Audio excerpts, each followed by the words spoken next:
Hola, nosotros somos el grupo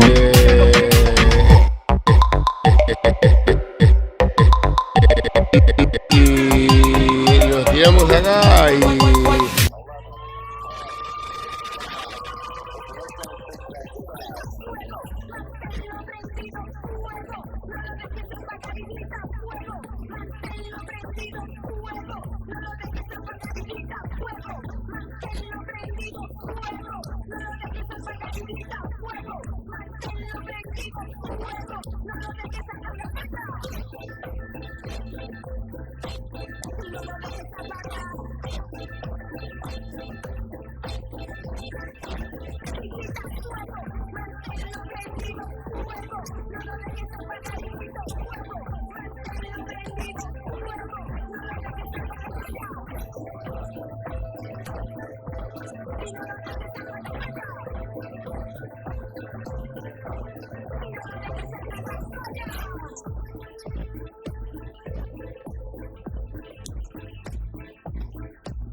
Hola, ¿qué tal? Nosotros somos el grupo E y tenemos como tema designado el doping.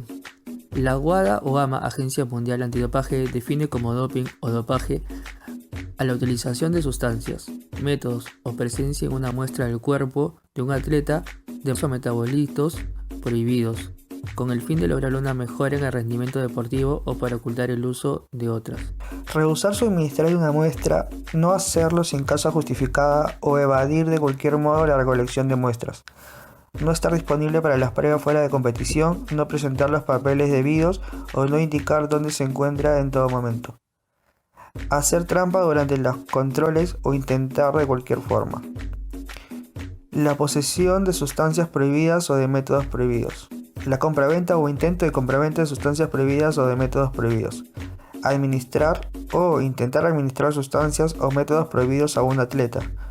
O ayudar, alentar, asistir, encubrir o entrar en cualquier tipo de complicidad que involucre la violación o intento de violación de una regla antidopaje.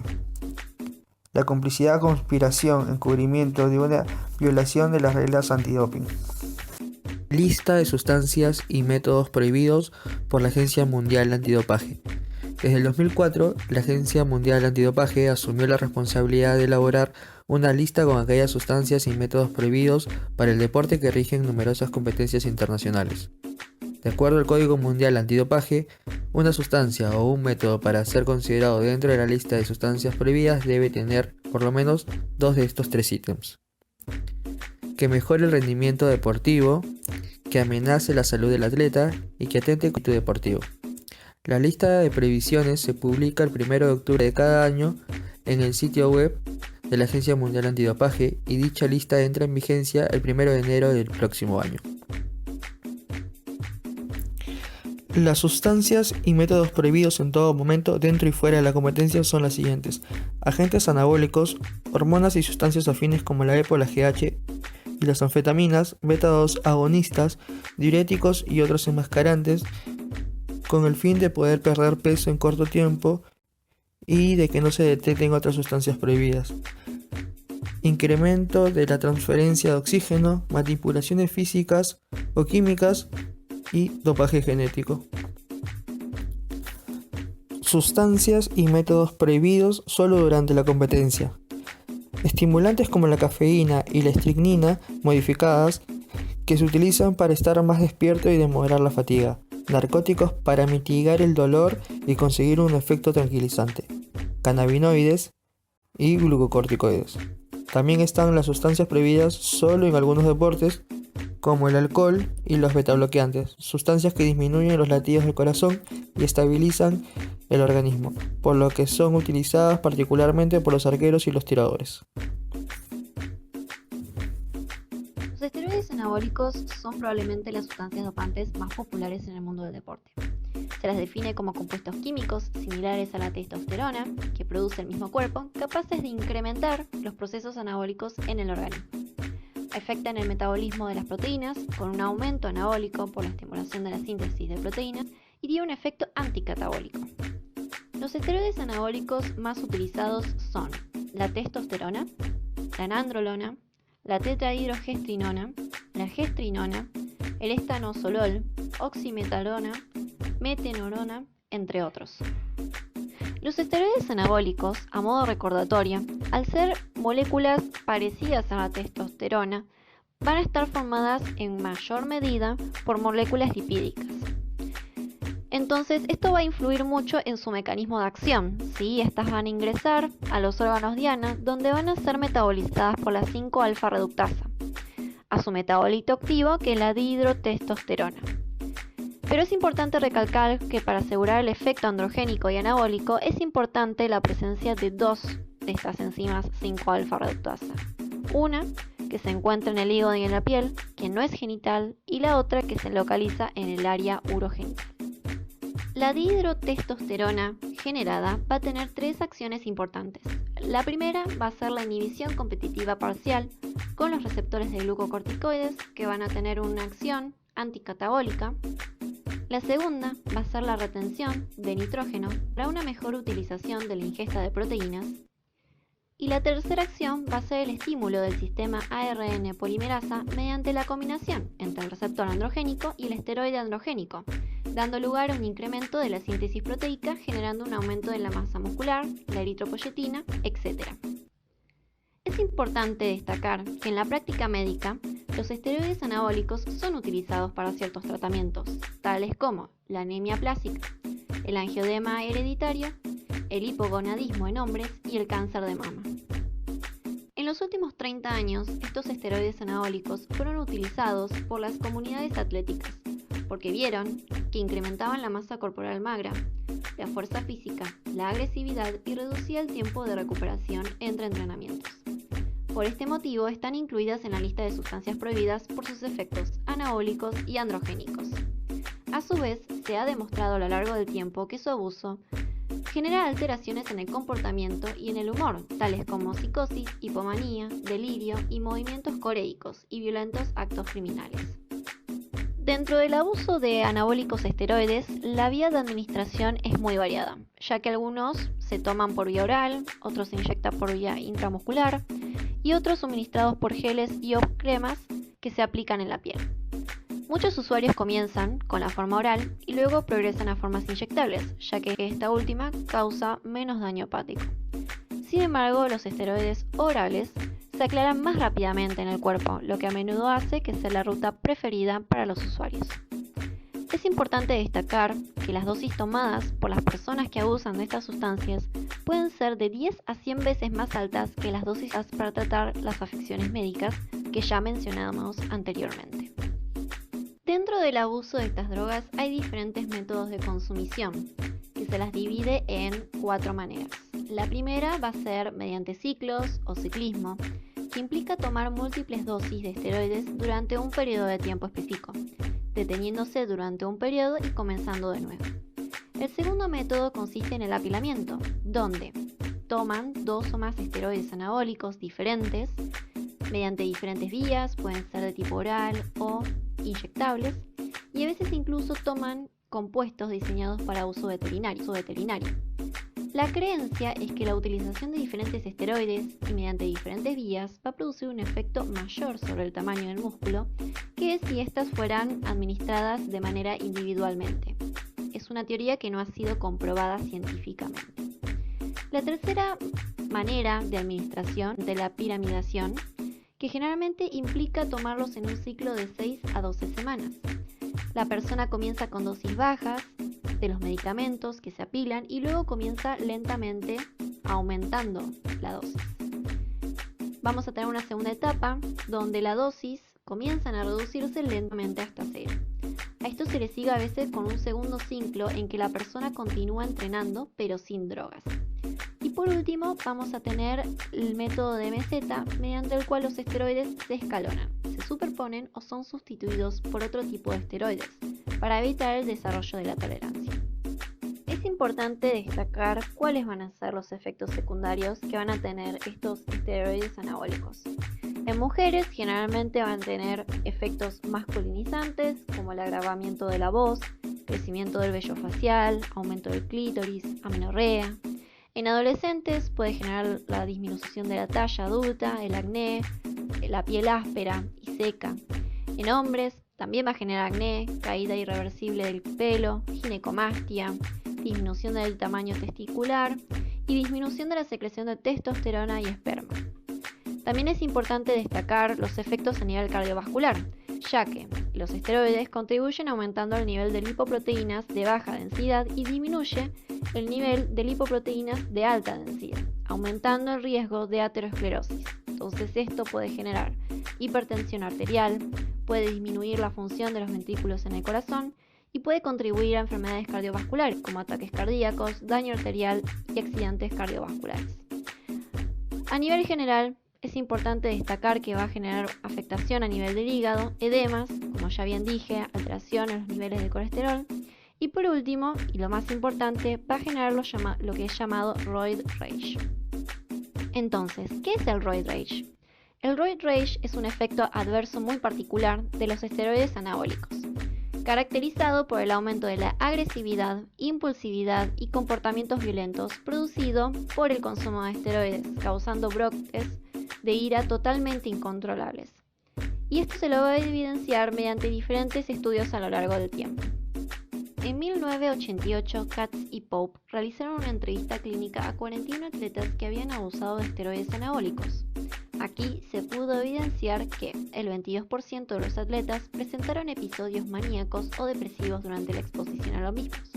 Un 12% experimentó episodios de depresión maníaca al haberlos dejado, y a su vez los investigadores habían identificado 5 atletas adicionales que experimentaron síntomas psicóticos como alucinaciones o delirios durante la exposición. Aquí se pudo demostrar que hubo un incremento de síntomas de agresión, hostilidad, enojo, irritabilidad, depresión y ansiedad en usuarios que habían consumido esteroides anabólicos. Es importante destacar que la depresión y las ideas suicidas también han sido reportados como parte del síndrome de abstinencia durante los primeros 3 meses después de la interrupción del tratamiento a largo plazo de esteroides anabólicos. Y se vio que aquellos que consumían anabólicos con antidepresivos también tenían reacciones paranoicas. En 1923, la revista JAMA publicó un estudio que se realizó en 20 individuos sin antecedentes psiquiátricos o antecedentes de abuso de anabólicos. Recibieron un placebo o un esteroide anabólico como la metiltestosterona, cuyas dosis utilizadas eran mayores a las recomendadas médicamente, pero menores a las utilizadas en los atletas. Esto fue un ensayo secuencial durante 3 días bajo 4 condiciones farmacológicas. La primera condición es mediante el placebo basal, la segunda condición mediante la metiltestosterona en bajas dosis, 40 miligramos día, la tercera condición, la metiltestosterona en altas dosis, 240 miligramos, y por último el retiro del placebo, donde veíamos la abstinencia. Los resultados arrojados fueron que aquellos que habían consumido 200 miligramos de metiltestosterona, es decir, la condición en altas dosis, obtuvieron mayores valores de confusión, sentimientos violentos, cambios de humor durante la noche, distracción, olvido, euforia durante la mañana, irritabilidad, insomnio, enojo, cansancio, confusión y excitación sexual comparado con las otras 4 condiciones. Se vio que en aquellos con bajas dosis tuvieron muchos dolores de cabeza comparado con los de altas dosis. Y aquellos que estaban con el placebo, pero en abstinencia, presentaban mayor excitación sexual que aquellos que tenían un placebo basal. Los exámenes de laboratorio, como la función hepática, la función renal, niveles de glucosa, electrolitos, sangre completa, entre otros, estuvieron dentro de los rangos normales en las 4 condiciones. A su vez, los resultados psiquiátricos sacaron que aquellos con bajas dosis tuvieron depresión, ansiedad, trastornos obsesivos compulsivos y somatización, mientras que aquellos con altas dosis presentaron más hostilidad y ansiedad. En la etapa de abstinencia presentaron síntomas de depresión. Clínicamente se reportó durante el estudio que ciertos pacientes sin antecedentes familiares de manía presentaron mezclas de euforia, disforia e irritabilidad.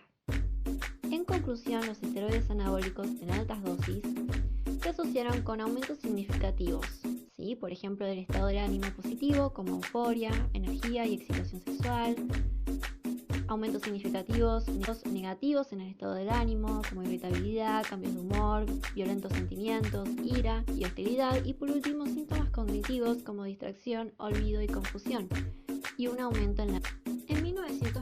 2004, Pope realizó un estudio comparativo entre un grupo de 88 atletas que habían usado esteroides anabolizantes y un grupo control de 68 atletas que no habían usado esteroides, ambos reclutados de gimnasios de las áreas de Boston y Los Ángeles, y se tuvieron los siguientes resultados. Los esteroides anabólicos más utilizados por parte de aquellos que consumían esteroides anabólicos fueron la testosterona y la nandrolona. También hubo una clara diferencia en el peso muscular de aquellos que eran consumidores de aquellos que no lo eran. Y también se vio que aquellos que consumían y habían consumido anabólicos esteroides presentaban ginecomastia, pero solamente los que eran consumidores presentaban atrofia testicular y elevado colesterol total, con respecto a los que habían dejado de consumirlos. Esto se debe a que la ginecomastia es irreversible, mientras que la atrofia testicular y los niveles de colesterol son reversibles. También en uno de los estudiados presentó falla renal por el uso de múltiples esteroides anabólicos que mejoró al dejar de utilizarlos, y también el estudio psiquiátrico arrojó o evidenció que varios participantes presentaban de dismorfia corporal, similar a los que presentan las personas con anorexia nerviosa. Estos individuos decían verse débiles y chiquitos a pesar de ser grandes y musculosos, y dos de estos individuos evidenciaron o dijeron que tenían antecedentes de anorexia nerviosa en su adolescencia. Por último, un 23% de los usuarios presentó alteraciones en el estado del ánimo, incluyendo manía, hipomanía y depresión mayor, en asociación con el uso de esteroides. Estos síndromes del estado de ánimo a menudo crean importantes problemas de irritabilidad o agresión. Y de esta manera, junto con otros estudios, se pudo evidenciar el efecto que tenían los esteroides anabólicos a nivel psíquico, causando este efecto adverso que es el roid rage. Entonces, ¿cómo funcionan los esteroides anabólicos en el cerebro? Los esteroides anabólicos actúan en los receptores de andrógenos para influir en el funcionamiento celular y la expresión genética, además de regular las vías implicadas en el desarrollo de las características masculinas, la activación de los receptores androgénicos. También producen aumentos rápidos en el nivel de calcio dentro del músculo esquelético, corazón y células del cerebro. Entonces el calcio juega un papel importante en la señalización neuronal. Ciertas investigaciones en células humanas demostraron que los esteroides anabólicos también interactúan con ciertos tipos de receptores GABA, que podrían mediar con el aumento de la ansiedad informado por los usuarios de esteroides. Además, ciertos estudios en animales muestran que los esteroides anabólicos aumentan los niveles de serotonina en las regiones del cerebro, involucrando el estado del ánimo y los niveles de dopamina en las regiones del cerebro relacionadas con la recompensa. Entonces, el uso crónico de los esteroides anabólicos causa cierta disfunción en estas vías de recompensa en animales. A continuación, describiré la historia del doping y sus inicios en las distintas culturas. En la cultura china, los conocimientos acerca de las efedras se conocen desde hace más de 5.000 años. En la diapositiva podemos encontrar una pintura que muestra a un emperador chino masticando una rama de este arbusto. El cuadro es alegórico y significa que un emperador que se debe al Estado, que se debe al pueblo, debe mantenerse despierto, vigilante, sin cansarse ni rendirse nunca. Y el principio de esta planta le dará la energía necesaria. En el año 2737 a.C., el emperador chino Shennong describe el efecto estimulante de varias plantas, incluidas las efedras. Este hecho resulta casual si se considera el conocido empleo que la milenaria medicina china hace a raíz del ginseng. El dopaje en Grecia se conoce desde el año 776 d.C., pero probablemente el tiempo de uso de los mismos sea mucho mayor. Se utilizaban para mejorar el desempeño y performance de los atletas durante las competencias, pero también para batallas, para cacerías y rituales. Entre las sustancias más empleadas podemos nombrar las dietas especiales con el consumo de hidromiel como estimulante del sistema nervioso central y vino por sus efectos inhibidores y efectos relajantes. Además, también consumían hongos alucinógenos, higos secos, testículos de animales, ya que consideraban que los mismos aumentarían la masa muscular y la energía del deportista. Y también se utilizaba estricnina. Otra medida mucho más radical utilizada por aquellos deportistas era la extirpación del bazo. Durante el período romano, el uso de drogas también quedó registrado en los escritos de la época. Los corredores de cuadrigas alimentaban a sus caballos con varias mezclas para hacer que corrieran más rápido. Y los gladiadores también son descritos utilizando dopantes fortalecedores. En las culturas precolombinas, los nativos de los Andes ya tenían conocimiento sobre el árbol de la coca. Las hojas de la planta contienen varios alcaloides, entre los cuales se encuentra la cocaína, que es el verdadero principio activo. Los nativos conocían los efectos estimulantes, anorexígenos y desfatigantes de la hoja. Y ellos empleaban la coca en diversos tabúes y ritos religiosos, pero también la usaban para recorrer cientos de kilómetros en muy pocos días. Y estos recorridos se conocían bajo el nombre de cocada, es decir, la distancia que se realizaba entre las masticadas de coca. Además de la coca, también se utilizaban otras sustancias estimulantes, como por ejemplo la hierba que te hacía correr, que era utilizada por los nativos del altiplano ecuatoriano, que se correspondía a infusiones estimulantes de yerba mate, la mescalina o peyote, utilizada por los aztecas para aliviar la fatiga, aplacar la sensación de sed y hambre durante las escaladas, durante las marchas, el yagué, utilizado por los brujos nativos de la cuenca superior del Amazonas.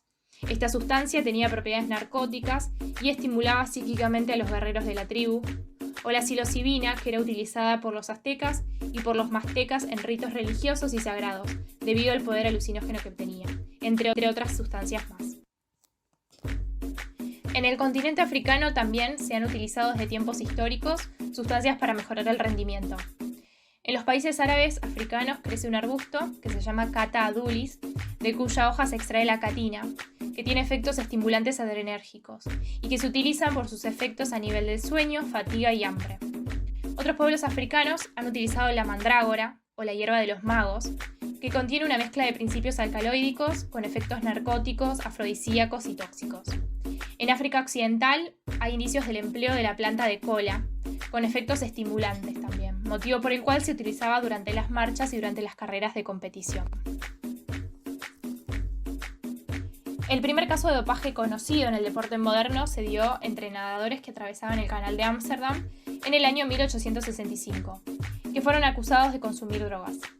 En la misma línea, en 1879 ocurren sucesos similares, pero en el ciclismo, en aquellas antiguas carreras que duraban 6 días, donde los descansos no existían y se utilizaban todos los recursos disponibles para poder resistir tanto esfuerzo. En este tipo de carreras, los franceses, por ejemplo, utilizaban mezclas con productos con cafeína, los belgas empleaban terrones de azúcar empapados en éter, otros usaban alcohol, también se administraban estricninas, digitalinas, cocaína, entre otras. En 1896 se produce la primera muerte registrada, posiblemente asociada al doping. Se trataba de un ciclista inglés, Arthur Linton, que en realidad su muerte fue asociada a una fiebre tifoidea, pero se especula con que este ciclista británico pudo haber fallecido a causa de la ingestión de estricnina, un agente alcaloide estimulante del sistema nervioso central que presuntamente su entrenador le proporcionaba por medio de una botella de color negro. Esta versión toma mucho más fuerza cuando se tiene en cuenta que otros 2 ciclistas que también eran entrenados por él fallecieron posteriormente a la edad de los 30 años, habiendo también ingerido estas sustancias. En 1904, el maratonista inglés Thomas Hicks ganó la maratón de St. Louis, pero en el medio de la carrera, como estaba agotado, fue ayudado por sus compañeros que le administraron dosis de estricnina y de coñac, con lo que pudo terminar la maratón, pero al llegar a la meta se desplomó y tuvo que ser atendido por médicos. El 4 de julio de 1954 se disputó la final de la Copa Mundial de Fútbol en la ciudad de Berna, Suiza, entre Hungría y Alemania Occidental. Contra todos los pronósticos, Alemania derrotó a Hungría por 3-2 y se coronó campeón por primera vez en su historia, acontecimiento que ayudó al denominado milagro económico alemán, que permitió el surgimiento de la República Federal de Alemania. Tiempo después, un estudio universitario llegó a la conclusión de que la selección alemana occidental recurría de manera sistemática al doping desde el año 1949. Los jugadores que habían sido campeones en 1954 hacían uso de pervitina, una metanfetamina con efecto estimulante que era utilizada por el ejército alemán para mantenerse alerta y para producir un efecto euforizante. Ante las acusaciones, el médico del plantel alegó que eran inyecciones de vitamina C. El hecho salió a la luz principalmente luego de que varios futbolistas contrajeran hepatitis y cirrosis debido a la falta de asepsia de las inyectoras. Estos hechos se dieron en un marco de dopaje generalizado del deporte alemán y con un activo interés político de fomentar el uso de drogas entre los atletas con el objeto de asegurar éxitos internacionales. En 1960 tenemos el primer caso de muerte en los Juegos Olímpicos. Knud Ennemark Jensen muere a los 21 años durante una competencia ciclista de los Juegos Olímpicos de Roma. El competidor danés falleció debido a una fractura de cráneo producida al caer de su bicicleta. Posteriormente se reveló que había tomado ronicol, también llamado ácido nicotínico, un agente derivado de la vitamina B que tiene efecto hipolipemiante y vasodilatador. Y también se le encontraron restos de anfetaminas, entre otras drogas. Su muerte fue asociada a un aparente golpe de calor por las condiciones climáticas de ese día. Recién en 1966, la Unión de Ciclismo Internacional y la Federación Internacional de Fútbol fueron las primeras federaciones internacionales en incorporar los controles de dopaje en sus respectivos campeonatos mundiales. En 1967, el ciclista inglés Tom Simpson, ganador del Campeonato Mundial de Ciclismo en Ruta en 1965, fallece luego de desplomarse sobre la pista a 2 kilómetros de la meta en una carrera en Francia. La causa del fallecimiento fue una insuficiencia cardíaca ocasionada probablemente por una mezcla de anfetaminas. Se le encontraron 3 envases en su bolsillo y de alcohol. Algunos competidores lo habían observado beber brandy al comienzo de la etapa, que le ocasionaron una fuerte deshidratación. Su muerte marcó un precedente en la lucha contra el dopaje y resultó que en 1968 el Comité Olímpico Internacional elaborara una definición de doping y desarrollara una lista de las sustancias prohibidas, comenzando con la toma de muestras en los Juegos Olímpicos. Una de las prácticas más utilizadas por los países del bloque soviético, escandinavos y por la Alemania democrática o socialista fue el embarazo como medio de dopaje. Las deportistas eran obligadas a embarazarse para poder competir, ya que durante la gestación se produce un aumento del volumen sanguíneo en el cuerpo y un aumento de los glóbulos rojos, lo que mejora el transporte de oxígeno a los músculos, mejorando el rendimiento deportivo. Posteriormente, abortaban o eran obligadas a abortar para no interferir en sus carreras y para evitar malformaciones debido al uso de otras sustancias que también buscaban mejorar su rendimiento. Uno de los casos más significativos es en 1968 la gimnasta rusa Olga Karasiova, que consigue el oro en los Juegos Olímpicos de México. Ella, en 1994, en un reportaje, revela esta práctica por parte de la delegación rusa en esta competencia. Las chicas que se rehusaban a tener sexo con sus entrenadores eran removidas del equipo y las que se embarazaban posteriormente eran forzadas a abortar. Uno de los casos quizás más importantes en la historia del doping, y como este es impulsado por el Estado, es el de Alemania del Este. La República Democrática Alemana ideó un plan sistemático de distribución y administración de sustancias tales como la testosterona y otros anabólicos, las anfetaminas, las hormonas del crecimiento, dopaje sanguíneo y el uso de aborto como medio de dopaje.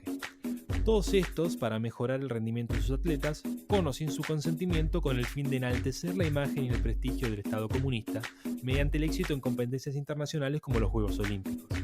Este plan abarcó también el dopaje de niños y una de las consecuencias más características fue cómo atletas femeninas, incluyendo adolescentes, presentaron síntomas de virilización y más de 10.000 deportistas sufrieron daños físicos y psíquicos graves y permanentes. Llegamos a 1970 y aparece el doping sanguíneo. En estos casos, los deportistas solían entrenar en invierno en altura para así aumentar la cantidad de glóbulos rojos en sangre y luego extraerse sangre arterial que era utilizada posteriormente en época competitiva. Uno de los precursores de este método fue el corredor finlandés Leif Viren, que fue campeón olímpico en 1972 y 1976. En 1975, el Comité Olímpico Internacional introdujo a su lista de sustancias prohibidas a los esteroides. Esto trajo como consecuencia un aumento significativo en la cantidad de descalificaciones por consumo de drogas a finales de la década del 70, especialmente en deportes que estuvieran relacionados con la fuerza, como el levantamiento de pesas y los lanzamientos. Desafortunadamente, el solo hecho de que los programas antidoping estuvieran en operación no garantizaba su efectividad. La posibilidad de detectar resultados positivos era limitada no solo a causa de una tecnología entonces inadecuada, sino porque los atletas aprendieron rápidamente cómo evadir el sistema. Esto incluía intentos de sustituir muestras de orina y la suspensión del uso de la droga con un tiempo suficiente antes de las competencias como para que no hubiera ningún indicio de esta. Uno de los casos más importantes de Alemania del Este se da en 1986. La lanzadora de peso Heidi Krieger, posteriormente Andreas Krieger, quien había competido con el equipo femenino de Alemania Oriental, gana la medalla de oro en el Campeonato Europeo de Atletismo. En 1997 se somete a una operación de reasignación sexual, cambiando su nombre a Andreas. Posteriormente declaró que los esteroides anabólicos con efectos virilizantes a los que había sido expuesto desde los 16 años habían contribuido a su identidad de género. El Comité Olímpico Internacional prohibió el dopaje sanguíneo en 1986. El dopaje en sangre consiste en la extracción y luego transfusión de sangre en los atletas o el uso de eritropoyetina para aumentar el nivel de hemoglobina. En 1990, la eritropoyetina se incluye dentro de la lista de sustancias prohibidas por el Comité Olímpico Internacional, pero no sería hasta más adelante, más precisamente en el año 2000, que apareciera un método de detección eficaz. Llegamos al primer caso de doping en una medalla de oro en los Juegos Olímpicos. En 1988, en los Juegos Olímpicos de Seúl, el velocista canadiense Ben Johnson se impone en los 100 metros lisos bajando su propio récord mundial a 9.79 segundos y se queda con la medalla de oro. Posteriormente, sus muestras de orina resultan positivas en un control antidoping para etanosol, un esteroide anabólico, lo que provoca el primer escándalo que involucraba una medalla de oro en la historia del deporte y provoca su descalificación, que se le retire la medalla, el récord mundial y una sanción de 2 años de inhabilitación. En su defensa, Johnson alegó que solo había tomado ginseng, aunque más tarde admitió haber usado esteroides también durante la prueba en la que batió el récord del mundo en 1987, por lo que también se anuló su registro anterior. Johnson se quejó de que se veía obligado a doparse para estar en igualdad de condiciones con otros atletas que también se dopaban. En 1994, en plena Copa Mundial de Fútbol, Diego Maradona, después de meses de preparación física previo al Mundial, dio positivo en un control antidoping efectuado posterior al partido contra Nigeria. Las pruebas encontraron 5 sustancias con efectos estimulantes: efedrina, norefedrina, pseudoefedrina, norpseudoefedrina y metefedrina. En su defensa, Maradona alegó que se debió a la utilización de Nastisol, un descongestivo nasal que contenía efedrina. La efedrina es un estimulante que mejora la oxigenación del cuerpo y que aumenta los reflejos. Ya había causado sanciones a muchos deportistas de alta competición con anterioridad, motivo que provocó que Maradona fuera excluido de la Copa del Mundo y que tuviera que cumplir con 15 meses sin pisar un campo de juego. Lo curioso de este caso fue la imagen de la enfermera retirando a Maradona del campo de juego para llevarlo a hacer el control antidoping, cosa nunca antes vista, y toda la controversia que generó después, desde versiones que aseguraban que habían falseado las muestras hasta versiones que decían que fue una venganza de Estados Unidos por la simpatía de Maradona con Cuba.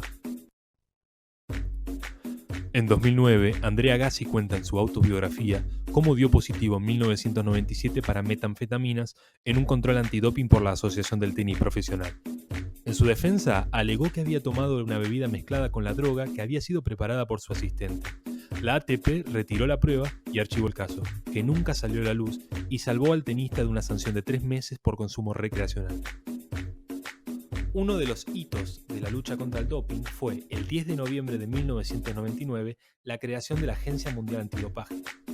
Es una fundación independiente que es creada por iniciativa colectiva y apoyada por el Comité Olímpico Internacional, y su función es promover, coordinar y monitorizar la lucha contra el dopaje en el deporte. Se dedica a la investigación, a la educación y al desarrollo de capacidades antidopaje y a la monitorización del Código Mundial Antidopaje. En el año 2000, el mundo del antidoping se encontró con la aprobación del método de detección en orina de la eritropoyetina, el cual permitió diferenciar la eritropoyetina exógena de la endógena producida por los riñones frente a situaciones de hipoxia. Este método de detección, como tantos otros, no quedó exento de dudas en cuanto a su fiabilidad, lo que llevó a que algunos organismos deportivos internacionales exigieran la publicación de los estudios científicos para poder ser aprobado definitivamente. Lo relevante de esto es que algunos de esos estudios realizados indicaron que dicho método no era confiable al 100%, dado que algunos de los agentes reactivos utilizados no son totalmente específicos a la eritropoyetina y porque tenían tendencia, además, a captar otras proteínas. Esto generó que hasta el día de hoy, dicho método de detección de la eritropoyetina siga siendo controversial dentro del mundo del antidopaje. En el 2003, saltó a la luz el famoso escándalo Valga, el cual se desencadenó como consecuencia de la investigación hacia un laboratorio que se dedicaba a hacer análisis de orina y de sangre a los deportistas y al negocio de los suplementos deportivos. A raíz de un llamado anónimo a la agencia antidoping de Estados Unidos, se acusó a varios deportistas de estar utilizando un esteroide cuya característica es que no era detectable, desarrollado justamente por los laboratorios Balco. Entre los afectados se encontraba Greg Anderson, entrenador de un reconocido beisbolista, considerado uno de los mejores de la historia del deporte, Barry Bonds. ¿Cuál era entonces la droga no detectable utilizada? Esta droga era la tetrahidrogestrinona, un esteroide con un fuerte poder anabolizante administrado por vía oral, asociado a un ungüento llamado The Cream, que contaba con andrógenos en su composición, cuyo objetivo era el de enmascarar el uso del esteroide en el cuerpo. ¿Cómo reaccionó entonces el reconocido beisbolista frente a estas acusaciones? Barry declaró que no tenía conocimiento alguno acerca de los esteroides y que únicamente utilizaba un suplemento alimenticio y una crema para la artritis indicada por su entrenador Greg. Pese a esto, en el 2011, Barry fue condenado por cargos de obstrucción de la justicia, pero en el 2015 dicha condena fue revocada. Finalmente, el beisbolista no tuvo sanción alguna por parte de las ligas mayores de béisbol. Esto se debe principalmente a que el esteroide al cual se le acusaba de consumir era indetectable en ese momento y además no existía una fuerte política contra el consumo de los mismos en este deporte. En el año 2006 se llevó a cabo una operación contra el dopaje en el deporte de élite en España, denominada Operación Puerto. La misma permitió desarticular una red de dopaje liderada por el doctor Eufemiano Fuentes. ¿Qué era lo que ofrecía esta red? Ofrecía el acceso a diferentes prácticas ilícitas para mejorar el rendimiento de sus clientes deportistas, que iban desde hormonas como la eritropoyetina, la testosterona y otros anabolizantes junto con medicamentos, hasta transfusiones sanguíneas.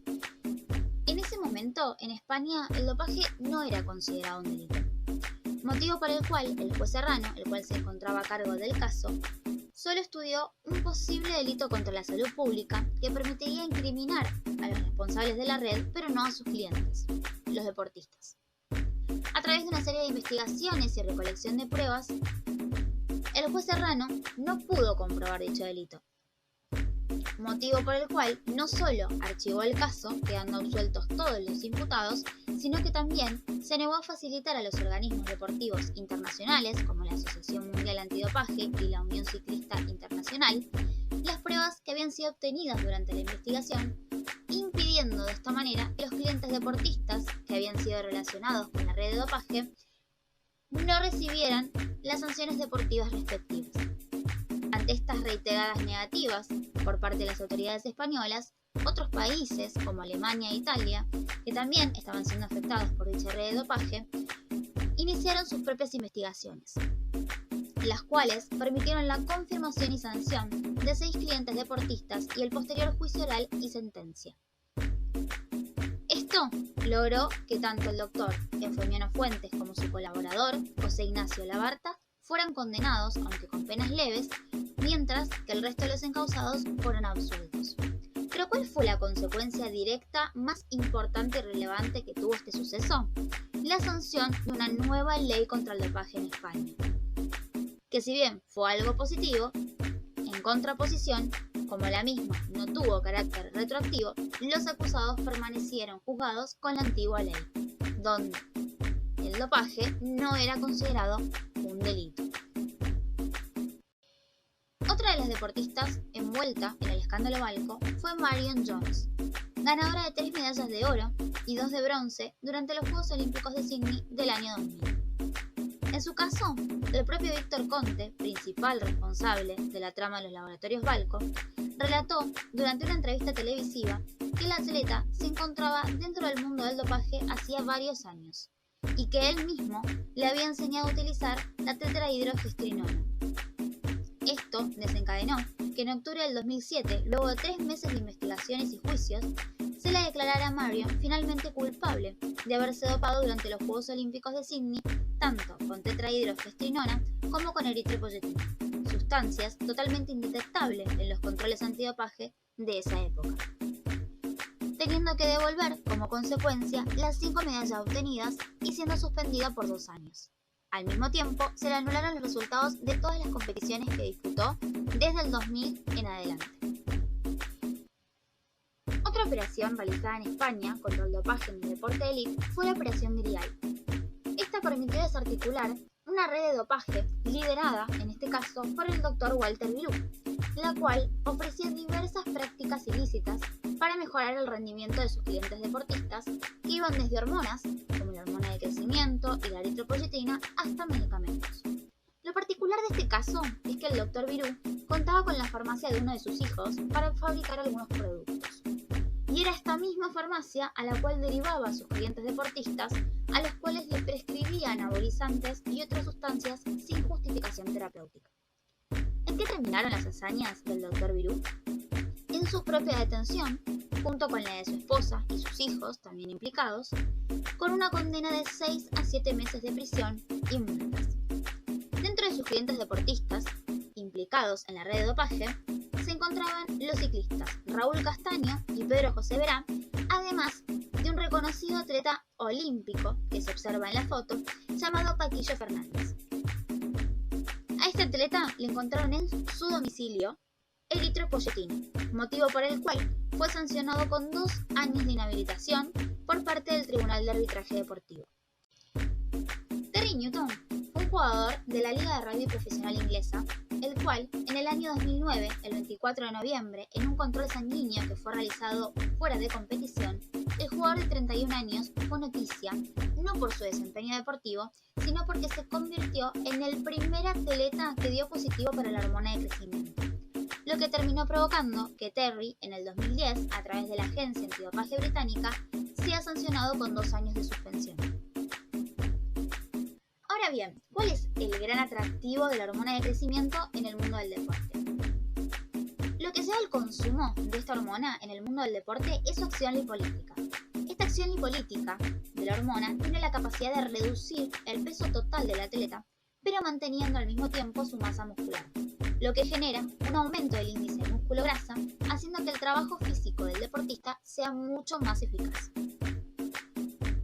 Lo importante es cuando dicha hormona de crecimiento se combina en su administración junto con esteroides anabolizantes, lo que permite que la disminución de grasa que es promovida por la hormona de crecimiento tenga lugar en paralelo con un aumento en la fuerza muscular, produciendo de esta manera un efecto sinérgico, pero al mismo tiempo duplicando el riesgo de desarrollar efectos adversos en el deportista que las consume.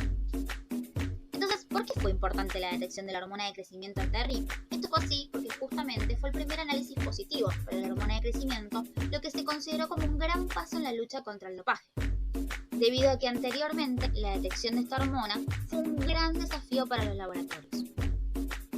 El motivo de este desafío se debió a que la hormona de crecimiento presentaba no solo una vida media muy corta, entre 17 a 47 minutos, sino que además se encontraba en baja concentración en la orina. Al mismo tiempo, al ser un péptido, no existía la posibilidad de detectar a la hormona de crecimiento con los métodos de análisis clásicos para los esteroides anabólicos, y debido a que la secuencia de aminoácidos de la molécula recombinante es idéntica a la hormona natural, cuantificarla no era suficiente para lograr detectar a la hormona de crecimiento exógena. Hoy en día, en la actualidad, se cuenta con métodos de detección analítica de carácter inmunológico desarrollados en Alemania que permiten diferenciar a la hormona de crecimiento de las formas recombinantes que se administran. En cuanto a Terry, no tuvo un final feliz. Meses después de su suspensión, exactamente el 26 de septiembre del 2010, fue encontrado muerto por ahorcamiento, y en el informe toxicológico de la autopsia se determinó que había consumido durante la semana de su muerte el esteroide nandrolona, además de la detección de rastros de cocaína, anfetaminas y de antidepresivos recetados junto con alcohol. Esto fue muy relevante, ya que la toxicóloga forense del caso afirmó que el uso prolongado de ciertos esteroides en combinación con otras hormonas, en este caso la hormona de crecimiento, podría cambiar la forma en que el cerebro maneja los estados de ánimo, con efectos secundarios comunes, como los delirios, el deterioro de juicio, la depresión mayor, entre otros, que si bien no fueron la causa médica de su muerte, estuvieron directamente involucrados en la misma. De esta manera, la muerte de Terry Newton dejó un gran interrogante en el mundo del deporte sobre los efectos secundarios nocivos del consumo de la hormona de crecimiento junto con esteroides anabolizantes. En septiembre del 2010, se se hizo pública la presencia en las muestras de orina del ciclista Alberto Contador, obtenidas en julio de ese año durante las jornadas del Tour de Francia, de clenbuterol. ¿Qué es el clenbuterol? Es una sustancia simpático-mimética indicada para el tratamiento de enfermedades respiratorias por su efecto broncodilatador, la cual no se genera de manera endógena por el organismo y que se encuentra prohibida por la Asociación Mundial Antidopaje. A causa de esto, el ciclista Alberto Contador apareció inmediatamente en los medios y atribuyó el positivo a una intoxicación alimentaria provocada por ingerir carne de ganado engordado ilegalmente, hecho que fue desestimado inmediatamente por el informe de la Asociación Mundial Antidopaje, que analizó varios estudios realizados en el ganado donde se afirmaba que era muy baja la posibilidad de consumir una res contaminada con clenbuterol. Finalmente, el 6 de febrero del 2012, el Tribunal de Arbitraje Deportivo le impuso al ciclista una sanción de 2 años y lo despojó del título conseguido en el Tour de Francia en el 2010. El famoso ciclista estadounidense Lance Armstrong, luego de recuperarse de un cáncer testicular con metástasis pulmonares y de ser ganador del Tour de Francia en 7 ocasiones consecutivas entre 1999 y el 2005, fue acusado formalmente de dopaje continuado. La Agencia Antidopaje de Estados Unidos presentó 15 páginas de cargos contra el deportista, en los cuales se lo acusaba del uso de eritropoyetina, autotransfusiones de sangre, testosterona y corticoides entre 1998 y 2011. La famosa Agencia Antidopaje de Estados Unidos finalmente terminó presentando el informe Decisión Razonada a la Unión Ciclista Internacional, el cual presentaba más de 1000 páginas con el contenido de declaraciones de 26 personas, entre ellas 11 ex compañeros del ciclista, donde afirmaban que en el equipo se efectuaban prácticas irregulares profesionalmente diseñadas para presionar a los ciclistas para el uso de drogas, evadir su detección y asegurar su silencio. De esta manera, Lance, con el equipo norteamericano de ciclistas, fueron acusados formalmente de utilizar el sistema más sofisticado, profesional y exitoso de dopaje que el deporte jamás ha visto. Así, el 22 de octubre, la Unión Ciclista Internacional hizo efectiva la sanción de Lance Armstrong de por vida y lo despojó de los 7 Tours y en el 2013, por parte del Comité Olímpico Internacional, de su tercer puesto en los Juegos Olímpicos de Sydney del 2000. En el 2016, la protagonista dentro del mundo del dopaje fue María Sharapova. La tenista anunció que dio positivo en un control antidopaje realizado en el Abierto de Australia del 2016 por el consumo de meldonium, sustancia utilizada para tratar trastornos neurodegenerativos y broncopulmonares que había sido prohibida por la Asociación Mundial Antidopaje en enero del mismo año, debido a que se determinó que mejoraba la resistencia y la recuperación física, incrementando de esta manera el rendimiento tanto físico como mental del deportista, motivo por el cual hasta hace poco su uso fue recurrente entre los mismos. Ahora bien, ¿cómo actúa el meldonium? Su mecanismo de acción se basa en reducir la concentración de L-carnitina a nivel de lo que es el tejido cardíaco, reduciendo a la vez el metabolismo de ácidos grasos, logrando de esta manera que mejore la capacidad aeróbica del individuo. En cuanto a Sharapova, la Federación Internacional de Tenis decidió sancionar a la jugadora con 2 años de suspensión. Sin embargo, como la tenista alegó que llevaba consumiendo meldonium desde hacía 10 años sin que fuera ilegal, y al no ocultarlo y ofrecer en reiteradas ocasiones disculpas tras salir a la luz el positivo, su pena fue rebajada a 15 meses por el Tribunal Arbitral del Deporte. Otro deportista envuelto en el mundo del dopaje fue el nadador Sean Young, ganador de 2 medallas de oro en los Juegos Olímpicos de Londres del 2012. El nadador fue sancionado en el año 2014 con 3 meses de suspensión tras dar positivo en un control antidoping por trimetazidina. ¿Qué es la trimetazidina? Es un agente antiisquémico citoprotector, el cual presenta la capacidad de normalizar las alteraciones metabólicas en situaciones de isquemia de bajo flujo, mejorando la circulación coronaria, la cual fue añadida a la lista internacional de sustancias prohibidas por la Asociación Mundial Antidopaje en enero de ese año. Por su parte, Sun alegó que el positivo se debió al uso por prescripción médica de un fármaco llamado Basorel, que es utilizado por personas con problemas de circulación. A raíz de esto, el Tribunal de Arbitraje Deportivo inició una serie de investigaciones y pruebas que en el 2018 concluyó declarando al 3 veces campeón olímpico culpable de negarse a cooperar con los recolectores de muestras durante una visita realizada a su domicilio el mes de septiembre del mismo año.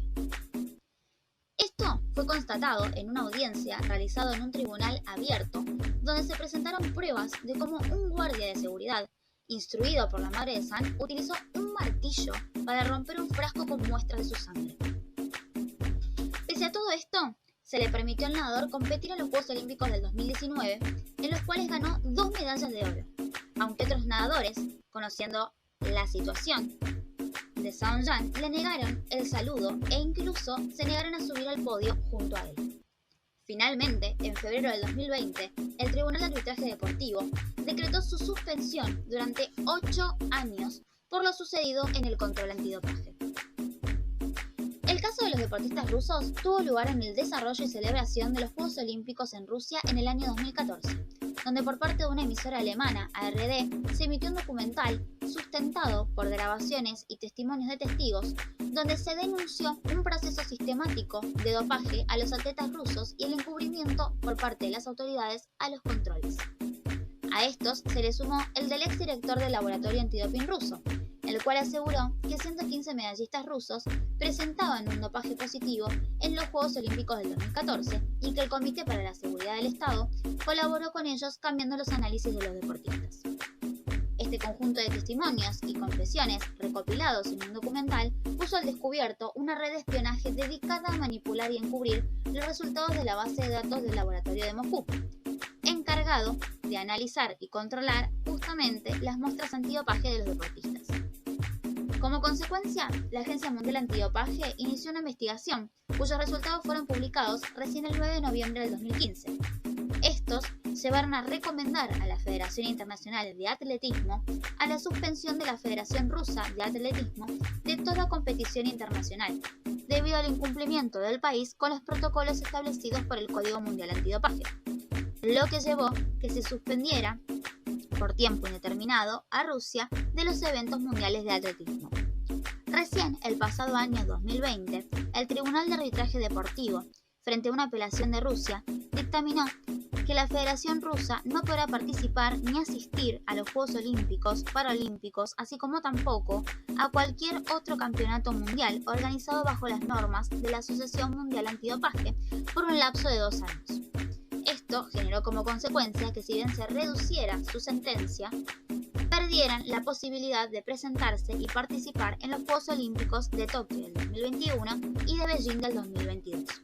Por su parte, los rusos describieron a estas acusaciones como un complot antirruso, cuyo presidente, Vladimir Putin, sustentó, afirmando que Rusia nunca apoyó ninguna violación del deporte y que dichas acusaciones eran parte de una política contra Rusia por parte de Occidente. A través de los años se han desarrollado técnicas y modos de evitar el resultado positivo. Muchos de estos procedimientos son caros, complicados e incluso pueden poner en riesgo la vida y la salud del atleta. El último truco para ocultar el dopaje del que se ha tenido conocimiento se basa en degradar los elementos ilegales de naturaleza proteica como la EPO o la hormona de crecimiento, impregnando en el interior de los frascos de orina un polvo de proteasas. Estas enzimas lo que hacen es destruir las pruebas y que el análisis dé negativo. Entonces, lo que hacía el deportista justo antes de orinar era frotarse las manos con un polvo blanco como si fuera magnesia. Luego de esto, el atleta recibía el frasco para depositar su muestra de orina y tocaba el recipiente por fuera y por dentro. En realidad lo tocaba mucho y principalmente por su cara interior antes de orinar en él. Entonces, este misterioso polvo era una mezcla que contenía proteasas, que era un tipo de enzimas para poder descomponer así las proteínas. Ahora, el Comité Internacional Olímpico lo que está haciendo es promover un procedimiento adicional en el momento de pasar el control, que es que los deportistas van a seguir sometiéndose al protocolo habitual, pero que estos deberán sujetar el bote con guantes. Hiperhidratación previa al control. Esta es una de las técnicas más sencillas para evitar un positivo, ya que se trata simplemente de beber y beber agua de forma ilimitada antes de pasar el control. Esto es porque al ingerir una gran cantidad de líquido de golpe, se consigue diluir la orina de tal manera que se rebaja la concentración de cualquier sustancia. Así, las hormonas prohibidas no van a llegar a los niveles mínimos que se requieren en los análisis de laboratorio para poder afirmar con cierta seguridad que el deportista ha hecho trampas. Pero el problema que tiene esta práctica es que beber mucha cantidad de agua hasta esos límites puede provocar un desequilibrio entre las sales minerales del organismo, como son sodio y potasio fundamentalmente, lo que a su vez va a desencadenar mareos, desmayos y problemas musculares. A modo de ejemplo, la EPO comenzó a estar disponible en 1987 y solo pudo ser detectada 13 años después. Actualmente también hay sustancias indetectables y que están siendo utilizadas en el deporte, como son sustancias de efecto anabolizante para las especialidades de velocidad y potencia, así como también principios activos que elevan las tasas de Matías para pruebas de resistencia. Tenemos a la IGF-1, factor de crecimiento de la insulina, una prehormona capaz de aumentar la masa muscular de manera indirecta. Y a la cera EPO, que es una forma más sofisticada de la eritropoyetina que se libera de manera más lenta y que tiene una acción más modulada. Estas son dos de las más utilizadas. Así, cualquier deportista que hoy en día se administre IGF-1 sabe que no va a ser casado porque la investigación en la detección de esta sustancia se desarrolla con mucha lentitud. En el caso de los deportes de resistencia, como el ciclismo o esquí, la vía más utilizada para sortear los controles es la de falsear las muestras de sangre.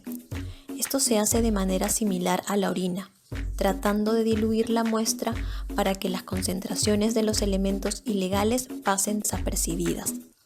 Esta práctica se ha dado fundamentalmente para esconder la EPO y otras sustancias análogas, ya que estas se emplean en deportes de resistencia para poder mejorar el aporte de oxígeno al músculo mediante el incremento de la tasa de glóbulos rojos.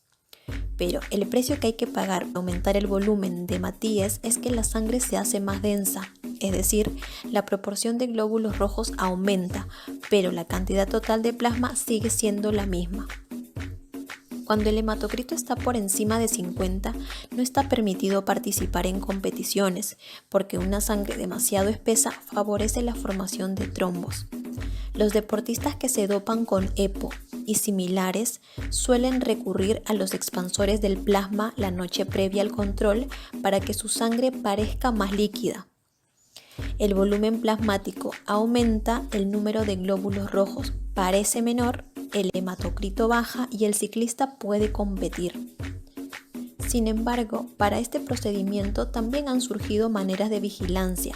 Hace unos años, en el ciclismo, se implementaron los polémicos vampiros, nombre que se dio a los que entraban a las habitaciones de los ciclistas por sorpresa para poder extraerles la muestra a primera hora de la mañana.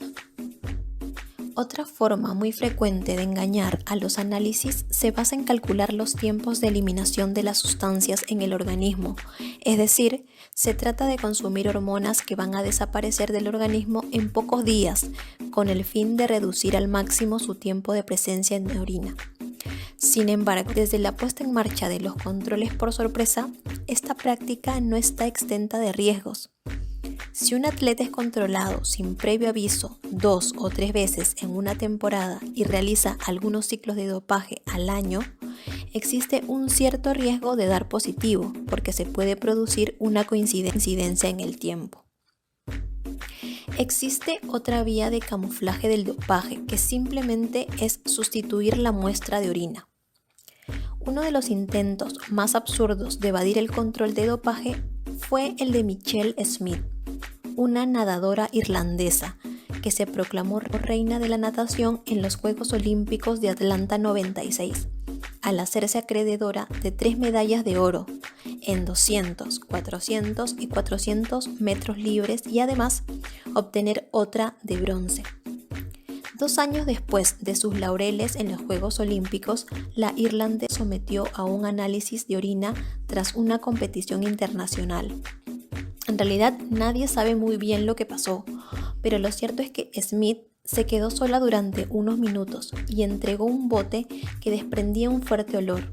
Y cuando analizaron la muestra en los laboratorios, y a pesar de que encontraron trazas de testosterona, lo que realmente se encontró fue whisky. Al final de poco le sirvió el cambio porque la nadadora fue suspendida por dopaje y toda su carrera deportiva.